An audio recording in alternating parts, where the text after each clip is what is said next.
सभी को हार्दिक अभिवादन। आत्मज्ञान की एक नई संगोष्ठी में आपका स्वागत है।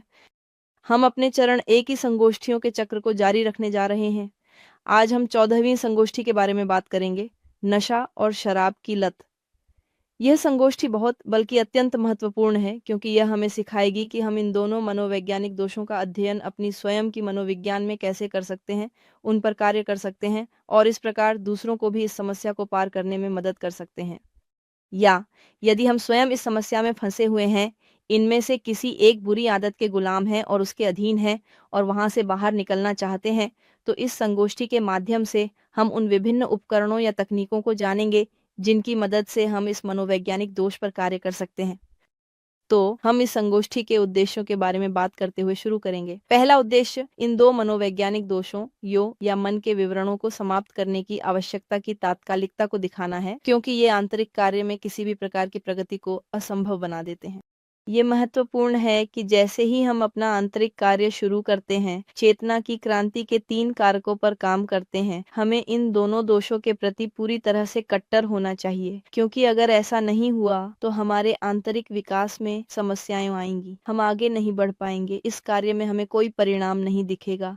इसीलिए यह आवश्यक है कि हम जो सीखें उसे समझकर लागू करें, इस संगोष्ठी में जो सीखें उसे व्यवहार में लाएं।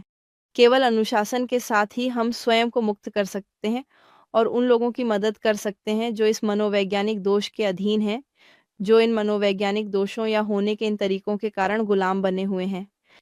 आप में से कई कहेंगे, ठीक है, मुझे शराब की लत की कोई समस्या नहीं। कुछ कहेंगे, हाँ, मुझे यह समस्या है। कुछ लोग कहेंगे, नहीं, मुझे यह समस्या नहीं, मैं आदी नहीं हूँ। निश्चित ही आप अपने आसपास ऐसे लोगों को जानते होंगे जिन्हें यह समस्या है। इन उपकरणों से जरूरी ज्ञान पाकर हम मानसिक समस्याओं से जूझ रहे किसी भी व्यक्ति की मदद कर सकते हैं। केवल तभी जब हम अपने भीतर शराब की लत और नशे की लत के इन दोषों को समझ पाएंगे, हम दूसरों की मदद कर सकेंगे। इसलिए ये जरूरी है कि हम इसका गहराई से अध्ययन करें और इसे समझें। तो चलिए हम एल्गोल के बारे में बात करना शुरू करते हैं। दुष्ट बुद्धि का असर। एल्गोल क्या है? एल्गोल को पृथ्वी पर मौजूद सबसे शक्तिशाली और भयानक राक्षसों में से एक माना जाता है। यह राक्षस अपनी ताकत और डरावने रूप के लिए प्रसिद्ध है। हम राक्षस की बात क्यों कर रहे हैं? हम राक्षस की बात इसलिए कर रहे हैं क्योंकि इस समय जो कुछ जाना जाता है वह है श्वेत संघ लोजिया ब्लांका और काला संघ लोगिया नेग्रा। जब हम श्वेत संघ लोगिया ब्लांका की बात करते हैं तो हम उन गुरुओं की बात कर रहे हैं जो अपने अस्तित्व की आत्म साक्षात्कार की खोज में लगे हैं और दूसरों को भी आत्म साक्षात्कार में मदद करते हैं। श्वेत संघ के गुरु वर्तमान में इस बात के लिए संघर्ष कर रहे हैं कि मानव तीनों कारकों चेतना की क्रांति के पर कार्य करें, अपनी चेतना को जागृत करें और अपने अस्तित्व के साथ एक हो जाएं। जिस प्रकार श्वेत संघ लोजिया ब्लांका का अस्तित्व है, उसी प्रकार काला संघ लोजिया नेग्रा भी मौजूद है। काला संघ यह चाहता है कि अधिक से अधिक लोग पतन की ओर जाएं, गर्त में गिरें और अपने अस्तित्व या आत्म साक्षात्कार प्राप्त करने की सारी संभावनाएं खो दें। ये दोनों संघ श्वेत और काला हमेशा किसी भी सृष्टि की शुरुआत में आमने सामने होते हैं। इस समय हमारे ग्रह पृथ्वी पर भी कोई अपवाद नहीं है, यहाँ भी ये दोनों संघ मौजूद हैं। तो जब हम राक्षसों डिमोनियोस की बात करते हैं तो हम उन व्यक्तियों की बात कर रहे हैं जो काले संघ से संबंधित हैं और जो अधिक से अधिक लोगों को गर्त में ले जाने का प्रयास करते हैं। इस समय मानव जाति पर कई राक्षसों का शासन है जिनके पास मानवता पर शक्ति है और जो यह चाहते हैं कि लोग आत्म साक्षात्कार या स्वयं पर काम करने की सारी संभावनाएं खो दें। हम देखते हैं उदाहरण के लिए कि ऐसे राक्षस या काले जादूगर दूसरे शब्दों में मौजूद हैं जो व्यक्ति को अपना समय, धन और भौतिकवाद के पीछे बर्बाद करने के लिए उकसाते हैं। उदाहरण के लिए एक ऐसा राक्षस है जो 8, 10 यहाँ तक कि 14 या 15 घंटे की कार्य दिवस थोपता है ताकि व्यक्ति के पास आत्म साक्षात्कार या चेतना की क्रांति के 3 कारकों पर काम करने का समय न रहे। अन्य राक्षस चाहते हैं कि लोग अपना समय मनोरंजन, वीडियो गेम्स, टेलीविजन या सीरीज में बर्बाद करें ताकि वे अपनी ऊर्जा तुच्छ चीजों में बर्बाद कर दें जिससे वे खुद को समझने और बदलने से रुकते हैं। लेकिन एक है जो कहीं अधिक शक्तिशाली है। हम कह सकते हैं कि इस समय वह सबसे शक्तिशाली है या कम से कम सबसे प्रभावशाली में से एक है, एल्गोल। एल्गोल चाहता है कि मानवता नशे और शराब में डूब जाए। किस उद्देश्य से? ताकि वह अपनी ऊर्जा को नशीली चीजों से भ्रष्ट कर ले और आंतरिक कार्य असंभव हो जाए। तब व्यक्ति न खुद को बदल सकेगा, न चेतना जगा सकेगा, न ही कोई उच्चतर सृजन कर सकेगा। दानव एल्गोल, मानवता का पतन। इस दानव को मेडुसा के सिर के साथ दर्शाया गया है, जिसे पर्सियस ने काट दिया था।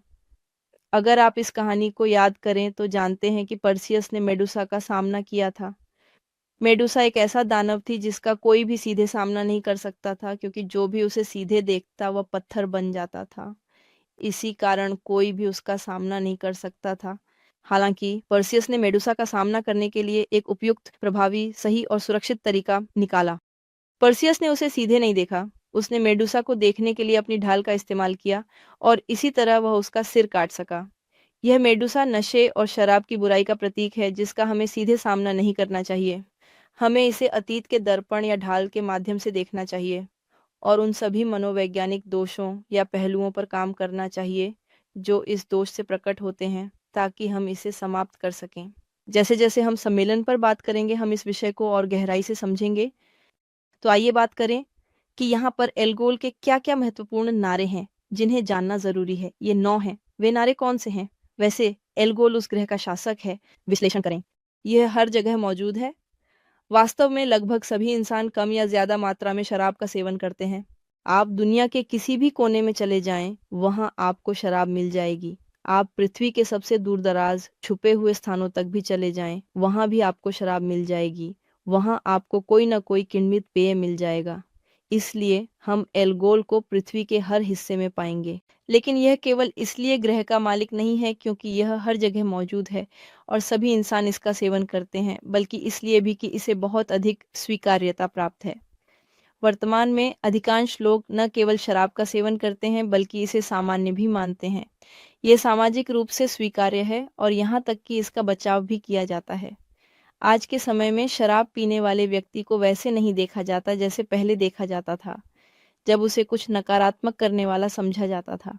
बल्कि इसके विपरीत, जो व्यक्ति शराब पीता है, वह शराब पीने पर गर्व महसूस करता है और जब वह अपने दोस्तों को बताता है तो गर्व से कहता है, मैंने इतनी पी, मैं इतने बजे तक पीता रहा। तो अब यह समाज के अधिकांश हिस्से के लिए गर्व की बात भी और सही चीज़ बन गई है कि वे शराब का सेवन करें। ये साझा करने से जुड़ा है, ये दूसरों के साथ घुलने-मिलने से जुड़ा है, ये बेहतर महसूस करने, अधिक आरामदायक होने से जुड़ा है और इसलिए इसका स्वीकार्यता स्तर बहुत अधिक है, जिस कारण यह हर जगह पाया जाता है। हम बात करेंगे कि शराब किस तरह इंसानों को ऊंचे स्तरों या बहुत सारी गलतियां करने तक ले जाती है, जिससे वे अपने जीवन में बार-बार गलत फैसले लेते हैं और सही गलत में फर्क करना भूल जाते हैं। इसी वजह से यह आदत उन्हें धीरे-धीरे बदकिस्मती और गरीबी की ओर धकेल देती है। अगर आप सभी पारिवारिक संघर्षों को और अगर आप सभी सड़क दुर्घटनाओं को शराब से जोड़ते हैं, तो आप पाएंगे कि रोजमर्रा की जिंदगी में होने वाली अधिकांश त्रासदियां, दुखद घटनाएं और परेशानियां अक्सर वास्तव में शराब से जुड़ी हुई हैं। अधिकांश सड़क दुर्घटनाएं, अधिकांश लोगों के बीच झगड़े, लड़ाइयाँ, संघर्ष, यहाँ तक कि परिवारों के भीतर भी शराब से जुड़े होते हैं। इसलिए यह समाज को बदकिस्मती और पतन की ओर ले जा रहा है। इसके अलावा शराब की एक विशेषता यह भी है कि यह व्यक्तित्व को दबा देती है। जब यह व्यक्तित्व को दबा देती है तो जब किसी व्यक्ति का व्यक्तित्व दब जाता है, तो वह बाधा हट जाती है, जो आमतौर पर इंसानों को कुछ गलतियां करने से रोकती है। हमारा व्यक्तित्व दरअसल कम से कम हमें कुछ खास परिस्थितियों में अक्सर गलतियां करने से रोकता है। लेकिन जब हम शराब का सेवन करते हैं, तो वह बाधा धीरे-धीरे कमज़ोर हो जाती है। वह अब पहले की तरह मौजूद नहीं रहती। इसका परिणाम यह होता है कि हमारे सभी मनोवैज्ञानिक दोष बिना किसी रोक-टोक या नियंत्रण के पूरी तरह से खुलकर सामने आ सकते हैं। व्यक्ति अंततः वासना और क्रोध को बहुत अधिक बढ़ावा देता है। इसी कारण वह किसी को मार सकता है या कोई त्रासदी कर सकता है, किसी को चोट पहुंचा सकता है, यहाँ तक कि किसी की हत्या भी कर सकता है। यह इसलिए होता है क्योंकि वह अपने किए का एहसास नहीं रखता। उसके दोष शरीर पर नियंत्रण कर लेते हैं और अब उन्हें रोकने वाला कुछ नहीं होता। ये इस दानव एल्गोल के कुछ नारे हैं, जिनके माध्यम से वह समाज को पतन, दुर्भाग्य और दुख की ओर घसीटता है। जब व्यक्तित्व दबा दिया जाता है, तो यह व्यक्ति को बड़ी गलतियां करने के लिए मजबूर करता है, उसे यौन उत्तेजना की ओर ले जाता है, अत्यधिक हिंसा में पहुंचा देता है और इसका परिणाम है कि व्यक्ति तेजी से पतन की ओर बढ़ता है। इसका मतलब यह है कि यह संसार के चक्र को और अधिक चिकना कर देता है, यानी जन्म और मृत्यु के उस चक्र को जो संसार के चक्र के भीतर है और भी तेज कर देता है, जिससे व्यक्ति अपनी आत्म साक्षात्कार की संभावनाएं लगातार खोता जाता है। इस दानव की कुछ विशेषताएं भी पाई जाती हैं, और इस दानव की विशेषताएं ये हैं कि यह बहुत ही सूक्ष्म और बहुत ही चतुर कूटनीतिक स्वभाव का प्राणी होता है। इसका मतलब यह है कि यह दानव कहें तो समाज के हर क्षेत्र में घुसना या घुसपैठ करना जानता है। उदाहरण के लिए, अगर कोई व्यक्ति भाषण देने जा रहा है तो वह अधिक आत्मविश्वास और शांति से भाषण देने के लिए शराब का सेवन करता है ताकि वह घबराए नहीं। अगर किसी व्यक्ति का दिल टूटा है, उसे किसी ने चोट पहुंचाई है, उसे धोखा दिया गया है या वह बुरा महसूस कर रहा है, तो वह बेहतर महसूस करने के लिए शराब का सेवन करता है। लेकिन अगर इसके विपरीत व्यक्ति अच्छा महसूस कर रहा है और किसी अवसर का जश्न मना रहा है, जैसे स्नातक समारोह, शादी या यहाँ तक कि बच्चे के जन्म का, तब भी वह जश्न मनाने के लिए शराब का सहारा लेता है। इसलिए शराब दुख के पलों में भी मौजूद रहती है और खुशी के पलों में भी। लगभग हर पारिवारिक सभा में यह लगभग हमेशा मौजूद रहती है। उदाहरण के लिए, परिवार के साथ साझा करने के लिए वाइन या दोस्तों के साथ साझा करने के लिए बियर। इसलिए शराब हमेशा दोस्तों की बैठकों या पारिवारिक सभाओं में साथ देने वाली रहेगी। लेकिन अगर बात किसी कार्य बैठक की हो, तो वहां भी हम शराब को एक सामान्य साथी के रूप में पाएंगे। उदाहरण के लिए, किसी बातचीत के दौरान व्हिस्की लेना बहुत उपयुक्त लग सकता है। यह सब इस दानव को हर तरह की परिस्थितियों और पलों में घुसपैठ करने की अनुमति देता है। हम हमेशा इसे कुछ सकारात्मक, उपयुक्त और दूसरों के साथ बातचीत के पलों में अच्छा साथ देने वाली चीज के रूप में देखते हैं। और यही इसकी मुख्य विशेषताओं में से एक है, वह सूक्ष्मता जिससे यह हमारी जिंदगी में प्रवेश करता है और उसमें घुसपैठ कर जाता है। और इसी तरह हमें यह महसूस नहीं होता कि यह हमें कोई नुकसान पहुंचा सकता है। हालांकि आइए स्पष्ट रूप से बात करें, हाँ हाँ, इससे नुकसान होते हैं और इस शराब नामक राक्षस से जुड़ी कई गंभीर परिणाम भी हैं और इन्हें गंभीरता से समझना जरूरी है। उन परिणामों के अलावा जिन्हें आप पहले से जानते हैं और शायद अपनी जिंदगी सुनते आए हैं।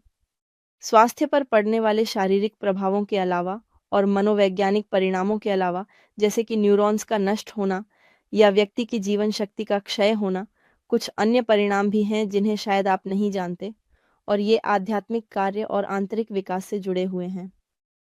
दरअसल अब हम उन परिणामों की बात कर रहे हैं जो चेतना के जागरण से संबंधित हैं। यह दोष सीधे तौर पर चेतना के जागरण की किसी भी संभावना पर हमला करता है।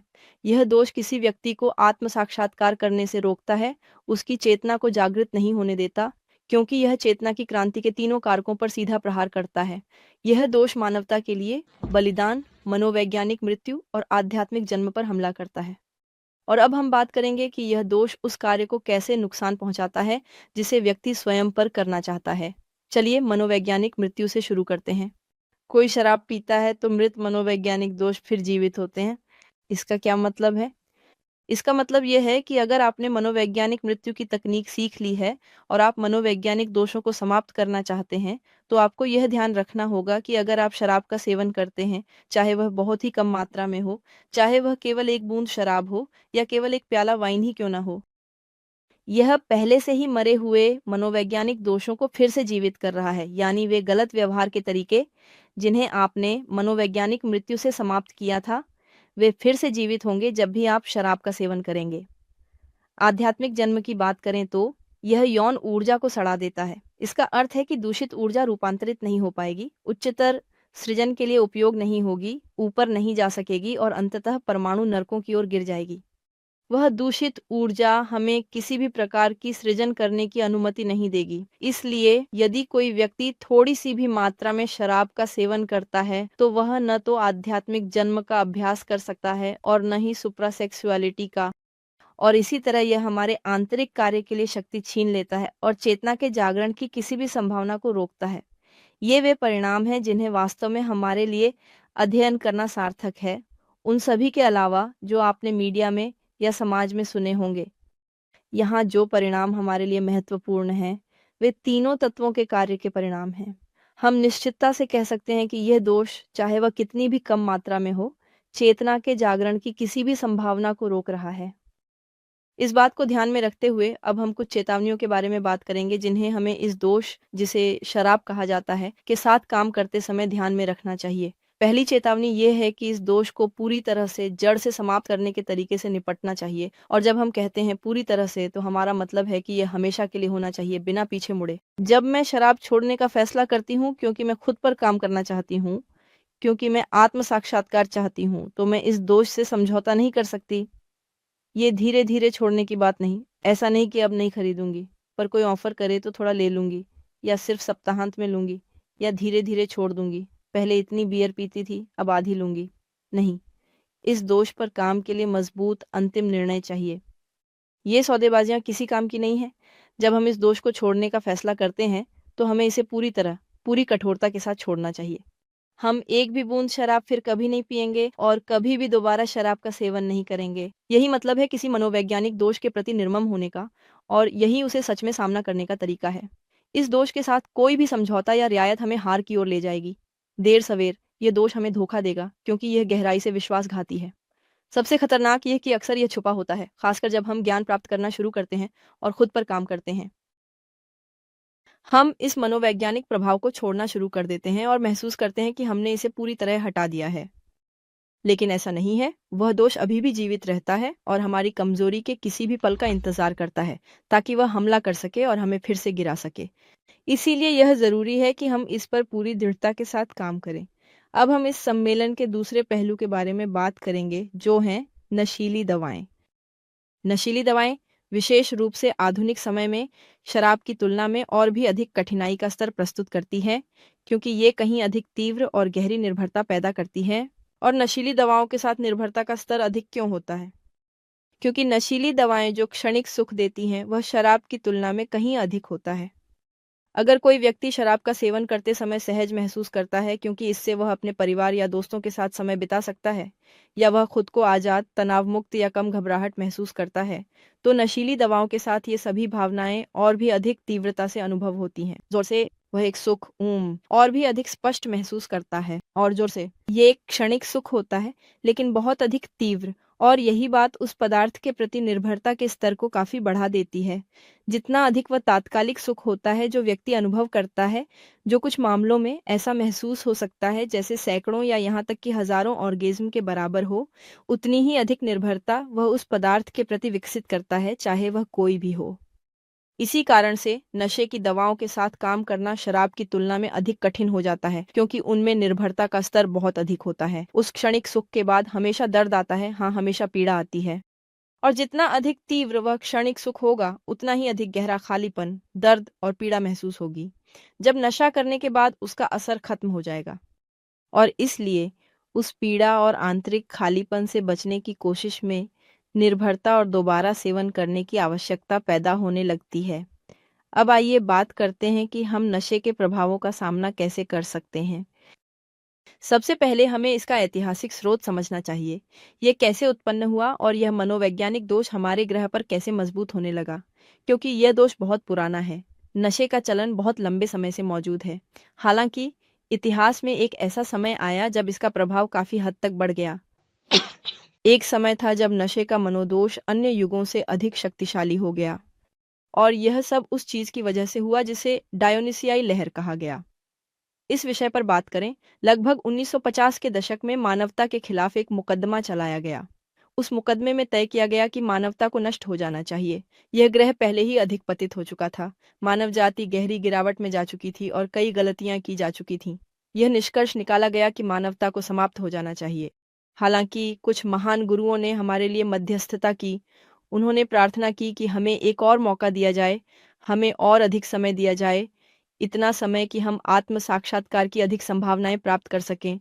उनकी हस्तक्षेप की वजह से मानवता को एक अतिरिक्त मोहलत, एक और अवसर दिया गया। ये सब उस मुकदमे के संदर्भ में हुआ जिसे राष्ट्रों का न्याय कहा जाता है। उस समय न्यायालय में यह तय किया गया कि एक तरंग उत्पन्न की जाएगी जिसे डायोनिसियाई तरंग कहा जाएगा, जो पृथ्वी ग्रह तक पहुंचेगी। यह तरंग जब मानवों से टकराएगी तो दो प्रकार की प्रतिक्रियाएं उत्पन्न करेगी। अगर यह तरंग किसी ऐसे व्यक्ति पर प्रभाव डालती थी जिसमें सच्ची आध्यात्मिक आकांक्षा होती, तो वह आकांक्षा और उसकी स्वयं पर काम करने की क्षमता दोनों ही प्रबल हो जाती थी। लेकिन इसके विपरीत अगर यह तरंग किसी ऐसे व्यक्ति तक पहुंचती जो पतन की ओर झुकाव रखता था, तो वह नकारात्मक प्रवृत्ति भी तीव्र हो जाती थी, जिससे उसके पतन की प्रक्रिया और तेज हो जाती थी। जब यह तरंग पृथ्वी ग्रह के निवासियों से टकराई, तो अधिकांश वे निवासी जो पतन की ओर बढ़ना चाहते थे, जो अवनति की तलाश में थे, उनका पतन और भी बढ़ गया। और तभी एक उन्मुक्तता की लहर उठी, जो खास तौर पर उस समय के सामाजिक और सांस्कृतिक परिवेश में यौन पतन से गहराई से जुड़ी थी। यह बदलाव समाज में व्यापक रूप से महसूस किया गया। रॉक एंड रोल का उदय हुआ, जिसके साथ साथ यौन उन्मुक्तता, हिप्पी आंदोलन और उस समय का प्रसिद्ध नारा सेक्स, ड्रग्स और रॉक एंड रोल भी आया। इसी दौरान तथाकथित महिला मुक्ति भी हुई, जो कई मामलों में कट्टरपंथी नारीवाद के रूप में बदल गई। यह सब कुछ उसी समय प्रकट होने लगा, और तभी यह दानव, जिसे एल्गोल कहा जाता है, बहुत ताकतवर होने लगा, चाहे वह शराब का सेवन हो या नशे की दवाओं के इस्तेमाल से। उस समय नशे की दवाओं ने बहुत अधिक प्रभावशाली रूप लेना शुरू कर दिया था, और तब से लेकर अब तक यह प्रवृत्ति लगातार बढ़ती ही जा रही है।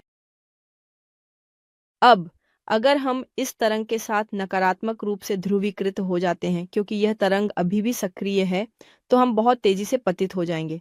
लेकिन अगर हम डियोनिसियाई तरंग के साथ सकारात्मक रूप से ध्रुवीकृत होते हैं, तो इसके विपरीत हमारे भीतर एक बड़ा आकांक्षा, शक्ति और योग्यता उत्पन्न होगी, जिससे हम अपने आंतरिक कार्य में आगे बढ़ सकेंगे। अगर हम इस डियोनिसियाई तरंग का बुद्धिमानी से लाभ उठाना चाहते हैं, जो अब भी हमारे पृथ्वी ग्रह पर आ रही है, तो हमें क्या करना चाहिए? हमें चेतना की क्रांति के 3 कारकों पर कार्य करना चाहिए। चेतना के जागरण की तलाश करनी चाहिए, और इससे हमें अपने आंतरिक कार्य में बहुत बड़े लाभ और प्रगति मिलेगी। लेकिन इसके विपरीत अगर कोई व्यक्ति खुद को पतित करना चाहता है, तो वह इसे तेजी से करेगा, और दुर्भाग्यवश यही ही वह है जो वर्तमान में हमारे पृथ्वी ग्रह पर अधिकांश लोगों के साथ हो रहा है। दरअसल, और यही कारण है कि शराब और नशे का विषय समाज में लगातार इतना जोर पकड़ रहा है, और आगे आने वाले समय में भी यह पकड़ता ही रहेगा। नशे के परिणाम भी शराब के समान ही हैं। यह मृत मनोवैज्ञानिक दोषों को भी पुनर्जीवित करता है, यौन ऊर्जा को भ्रष्ट करता है और आत्मा तक पहुंचने की किसी भी संभावना को रोकता है। हालांकि इसके परिणाम शराब से जुड़े परिणामों की तुलना में और भी गहरे और गंभीर होते हैं। नशीली दवाओं के उपयोग का एक विशेष परिणाम, उन प्रभावों के अलावा जो यह शराब के साथ साझा करता है, यह है कि यह निम्नतर आयामों के द्वार खोल देता है। जैसा कि हमने 9वें सम्मेलन में उल्लेख किया था, एक द्वार होता है जिसके माध्यम से हमारे मनोवैज्ञानिक दोष प्रवेश करते हैं। यह द्वार निचले पेट में स्वाभाविक केंद्र के क्षेत्र में स्थित होता है। तो जब हम शराब का सेवन करते हैं, तो यह द्वार खुल जाता है, जिससे अधिक उच्च वोल्टेज वाले दोषों का प्रवेश संभव हो जाता है। इसका अर्थ है कि सामान्यतः हम कुछ हद तक प्रभावों या मनोवैज्ञानिक दोषों को सहन करने के आदी होते हैं, लेकिन जब वह द्वार खुलता है, दोष अंदर आते हैं, वे अधिक वोल्टेज के साथ आते हैं। उदाहरण के लिए, यह केवल सामान्य क्रोध नहीं है जिसे हम आमतौर पर अनुभव करते, बल्कि यह कहीं अधिक तीव्र क्रोध होता है, जिसका वोल्टेज उस स्तर से अधिक होता है जिसे हम सामान्यतः सहन करते हैं।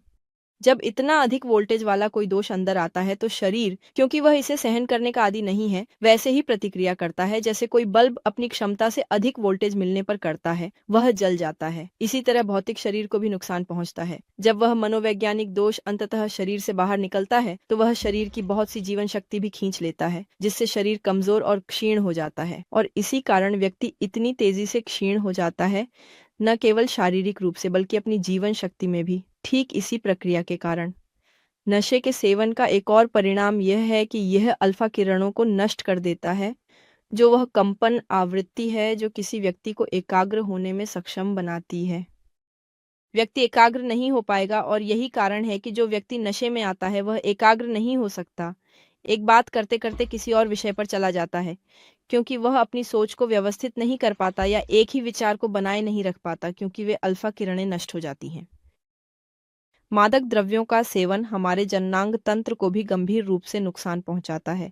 व्यक्ति न केवल मृत एसओ को फिर से जीवित करता है और अपनी यौन ऊर्जा को भ्रष्ट करता है, बल्कि उसका यौन तंत्र भी गहरे स्तर पर क्षतिग्रस्त हो जाता है।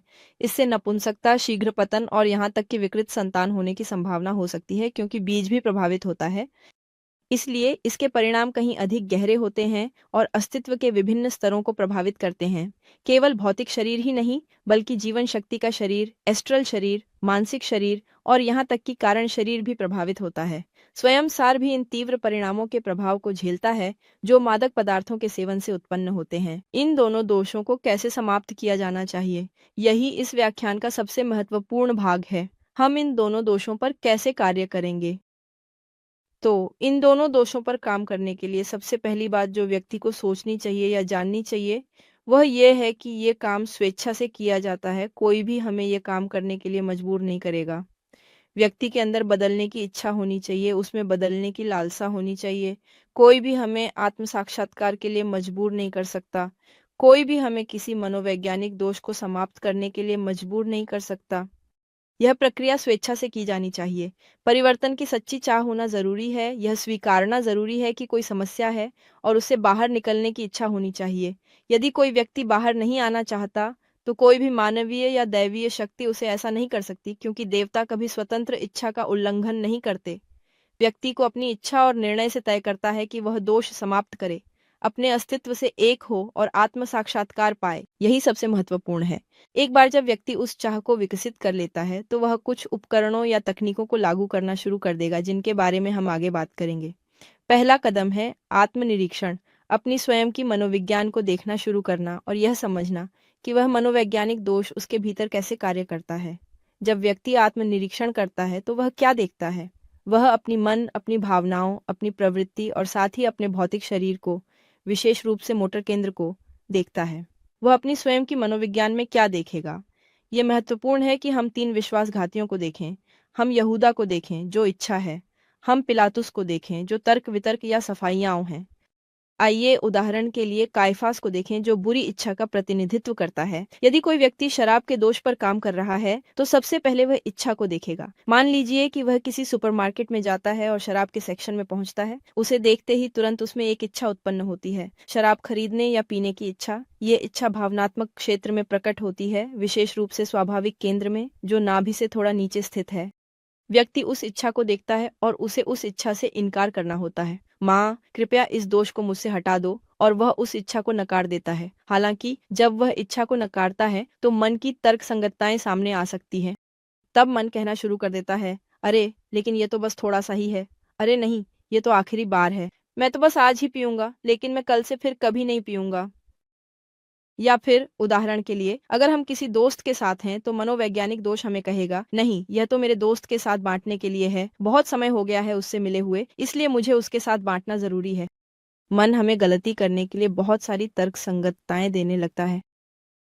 लेकिन मन हमें सिर्फ सकारात्मक तर्क ही नहीं देता, यानी वे जो हमें सुख या इच्छा की ओर धकेलते हैं। यह वास्तव में नकारात्मक तर्क भी उत्पन्न करता है। ऐसे मामलों में मन हमें इस तरह की बातें कहता है, मैं नहीं कर सकता, मैं इस दोष को खत्म करने में सक्षम नहीं हूँ, यह मुझसे बाहर है, या यह दोष बहुत शक्तिशाली है, मैं इसका सामना नहीं कर सकता। इस तरह की तर्क संगतताएं भी उन क्षणों में इसलिए सामने आती हैं ताकि हम खुद को यह विश्वास दिला लें कि हम उस दोष को दूर करने में सक्षम नहीं हैं, और इस तरह अंत में हम उसके सामने हार मान लें। इनमें से कोई भी तर्क संगतता, चाहे वह तर्क संगतता हमें सुख की ओर ले जाए या वह तर्क संगतता जो दर्द पर आधारित हो, उसे समाप्त कर देना चाहिए। हमें किसी भी प्रकार की तर्क संगतता को स्वीकार नहीं करना चाहिए, क्योंकि मन जो भी बातें हमें बताता है वे सही नहीं है, सब कुछ झूठ है। तो अगर वह आवाज आए, ये आखिरी बार है, नहीं, ऐसा नहीं। हे माँ, मुझे ये दोष खत्म करने में मदद करो। अगर मन कहे, मैं कर नहीं सकता, ये सच नहीं, मेरी चेतना सब कर सकती है। माँ, अहंकार मिटा दो। हमें एक बात समझनी चाहिए, और वह यह है कि नशे पर काम करने के लिए हमें अपने आंतरिक पुरुष को जगाना होगा। आंतरिक मनुष्य वास्तव में हमारी अपनी चेतना है। आंतरिक मनुष्य हमारा आंतरिक देवता है। बाहरी पुरुष वह है जो खुद को कमजोर मानता है, सोचता है कि वह नहीं कर सकता, जिसे अपने मनोवैज्ञानिक दोषों का सामना करना कठिन लगता है। इसके विपरीत आंतरिक पुरुष जानता है कि वह इनका सामना कर सकता है। चेतना में किसी भी दोष का सामना करने की क्षमता होती है, जिसमें नशे का दोष भी है और अन्य दोष भी हैं जिन्हें दूर करना कठिन लग सकता है। नशे का दोष वास्तव में एक और दोष है। जब व्यक्ति इसे समझता है, तो वह यह भी समझता है कि उसके भीतर एक योद्धा है, उसकी चेतना, वही आंतरिक अस्तित्व उसे समाप्त करने की शक्ति रखता है। व्यक्ति अभ्यास, सचेत प्रयोग और आंतरिक शून्यता से अपने आंतरिक ईश्वर से संवाद शुरू करेगा, जिसमें यह स्वीकारना है कि उसमें एक मनोवैज्ञानिक दोष है और उसे समाप्त करना चाहिए। जब वह संवाद शुरू करता है, तो उस दोष का सामना करने की शक्ति जागृत होगी। इस प्रकार वह स्वयं का निरीक्षण करेगा, उस इच्छा की पहचान करेगा और उसे इनकार करेगा। उस क्षण वह मानसिक रूप से कह सकता है, माँ, कृपया मेरा यह दोष समाप्त कर दो। व्यक्ति अपनी आंतरिक तर्क संगतताओं का निरीक्षण कर उन्हें समाप्त करने का प्रयास करेगा। वह सोच सकता है, माँ, कृपया इसे मुझसे दूर कर दो, और अपनी प्रवृत्तियों को नहीं मानेगा। मैं तर्क संगतता के बहाव में नहीं जाता, अपने मन से बहकाने नहीं देता। और वह बुरी इच्छा का भी सामना करेगा। बुरी इच्छा वास्तव में वह दोष है जो अक्सर हमारी मानवीय मशीन पर नियंत्रण पाने की कोशिश करता है। यह वह दोष है जो हमारी मशीन पर हावी होना चाहता है और उसे अपने लाभ हेतु चलाना चाहता है, अपने फायदे की ओर ले जाता है। जब हम बुरी इच्छा को देखते हैं तो हमें एहसास होता है कि हम पहले से उसके प्रभाव में हैं। हम पहले से शराब की बोतल खरीद रहे हैं, उसे स्वीकार कर रहे हैं, या नशे के मामले में सिगरेट तैयार कर रहे हैं ताकि नशे में पड़ सकें।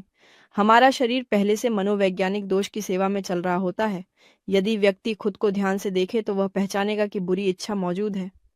उस मनोवैज्ञानिक दोष के आगे न झुकने की इच्छा मानव मशीन का नियंत्रण उससे छीन लेती है। ये मशीन मेरे आत्मा, मेरी चेतना की है और मैं इसका अधिकार दोष को नहीं दूंगा। इसके बजाय मैं एक सचेत बलिदान करता हूँ। मैं दोष की आज्ञा मानने से इनकार करता हूँ। मैं वह नहीं करता जो वह करना चाहता है। वास्तव में मैं इसका उल्टा करता हूँ। मैं अपना समय और अपनी ऊर्जा किसी और अधिक सचेत चीज में लगाता हूँ। उदाहरण के लिए किसी ऐसी साधना में जो चेतना के जागरण की ओर निर्देशित हो। इस प्रकार इस मनोवैज्ञानिक दोष पर विजय पाना शुरू हो जाता है, चाहे वह नशे का दोष हो या शराब का दोष ही क्यों न हो। संक्षेप में कदम ये हैं: स्वयं का निरीक्षण करना, चाहे वह इच्छा हो, मन हो या बुरी इच्छा। मनोवैज्ञानिक दोष को पहचानना और स्वीकार करना, यह समझना कि यह गलत है, कि यह एक दोष है, और फिर उसे दिव्य माता से प्रार्थना करके समाप्त करना। माँ, मेरा यह दोष समाप्त कर दो। इस शराब के दोष या नशे के दोष पर काम करने के लिए हमारे पास और क्या अतिरिक्त सिफारिशें हैं आपके अनुसार?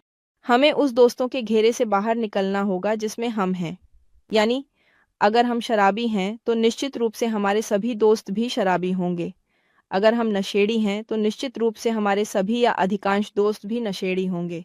हमें उन लोगों से दूर रहना चाहिए ताकि वे हमें गिरने के लिए उकसाएं नहीं, ताकि वे वह ताकत न पैदा करें जो हमें नीचे गिरा दे या पतन की ओर ले जाए।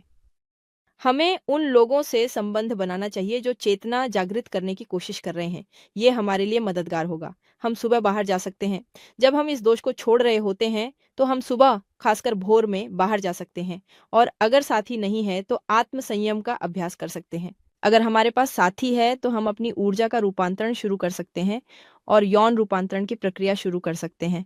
अगर साथी नहीं है तो हम हर सुबह सब्लिमेशन कर सकते हैं और दरवेशों के व्यायाम कर सकते हैं ताकि शरीर डिटॉक्स हो, जिगर साफ हो और वे प्रदूषक निकलें जो इन दोषों से जमा हुए हैं। साथ ही हम दिव्य कानून से मोलभाव कर सकते हैं ताकि वह हमारी मदद करे इन दोषों को समाप्त करने में, ताकि वह उन्हें बंद कर दे। उदाहरण के लिए, अगर किसी व्यक्ति में नशे या शराब से जुड़ा कोई दोष है जिसे उसने लंबे समय तक पोषित किया है और उसे लगता है कि वह मनोवैज्ञानिक दोष बहुत शक्तिशाली है, तो वह कानून के साथ सौदा कर सकता है। वह दिव्य कानून से पिछली कॉन्फ्रेंस में सीखी गई क्रॉस का सौदा नामक प्रैक्टिस के माध्यम से यह प्रार्थना कर सकता है कि कृपया उस मनोवैज्ञानिक दोष को बंद कर दें ताकि वह उस पर बेहतर तरीके से काम कर सके। दिव्य कानून दोष को बंद कर देगा और उसका एक छोटा हिस्सा छोड़ेगा ताकि हम उस पर काम कर सकें। जैसे जैसे हम मजबूत होते हैं, वे हमें दोष थोड़ा थोड़ा छोड़ते हैं ताकि हम उस पर आसानी से काम कर सकें। इस प्रक्रिया में दिव्य कानून मदद करता है। हम प्रार्थना करते हैं कि वे उस दोष को बंद कर दें और इसके बदले में हम यह वचन देते हैं कि हम चेतना की क्रांति के 3 कारकों पर काम करेंगे ताकि वे हमारी मदद करें और उस मनोवैज्ञानिक दोष को बंद कर दें। हम मानवता के लिए बलिदान की गतिविधियां भी कर सकते हैं ताकि आलस्य पर विजय पा सकें। आलस्य नशे और शराब का बड़ा दोस्त है। जब कोई व्यक्ति खाली रहता है, उसके पास करने के लिए कुछ नहीं होता, तो ये दोष और भी ज्यादा ताकत से हमला करते हैं। लेकिन अगर व्यक्ति खुद को व्यस्त रखता है, अगर वह खुद को तैयार करना शुरू करता है, प्रशिक्षक बनने लगता है, मानवता के लिए बलिदान की प्रक्रियाएं करने लगता है, उन लोगों से जुड़ता है जो भी जाग रहे हैं, अगर वह व्यस्त रहता है, अगर वह खुद को व्यस्त रखने के तरीके ढूंढता है, चेतना के प्रति जिम्मेदारियों से खुद को भरता है, तो उसके लिए इस दोष का सामना करना आसान होगा, क्योंकि मानवता के लिए किया गया वह बलिदान उसे इस दोष को समाप्त करने के लिए शक्ति देगा। आइए हम चिंतन और ध्यान करें। विचार ये है कि हम कम से कम 1 घंटा पूरा हर दिन रोज उस मनोवैज्ञानिक दोष के अध्ययन के लिए पूरी तरह से समर्पित करें जिस पर हम काम कर रहे हैं, चाहे वह शराब का हो, नशे का हो या कोई और दोष हो। आइए सोचें कि इस दोष ने हमें कैसे नुकसान पहुंचाया। इसने हमारे शरीर को कैसे प्रभावित किया, हमारे यौन तंत्र को कैसे नुकसान पहुंचाया, हमें अस्तित्व से कैसे दूर किया और आंतरिक कार्य के लिए आवश्यक शक्ति हमसे कैसे छीन ली। आइए हम उन सभी नुकसानों को देखें जो इस दोष ने हमारे जीवन और हमारे आंतरिक कार्य में हमें पहुंचाए हैं।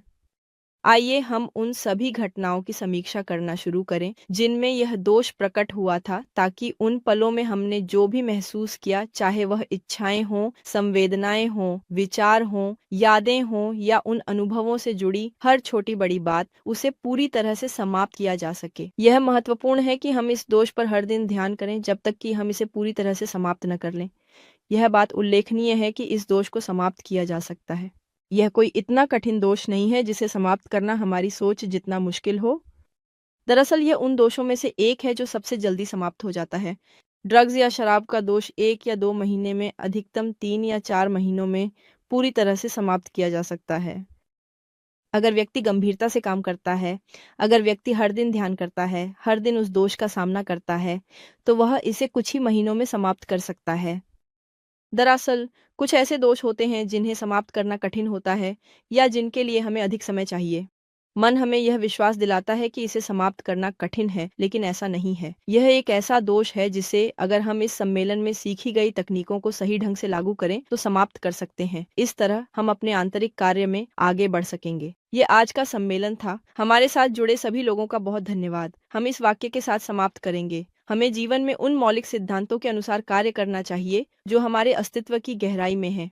हमारा आंतरिक देवता हमें मार्गदर्शन करेगा और आत्म साक्षात्कार की यात्रा व मनोवैज्ञानिक दोषों को दूर करने में साथ देगा। धन्यवाद।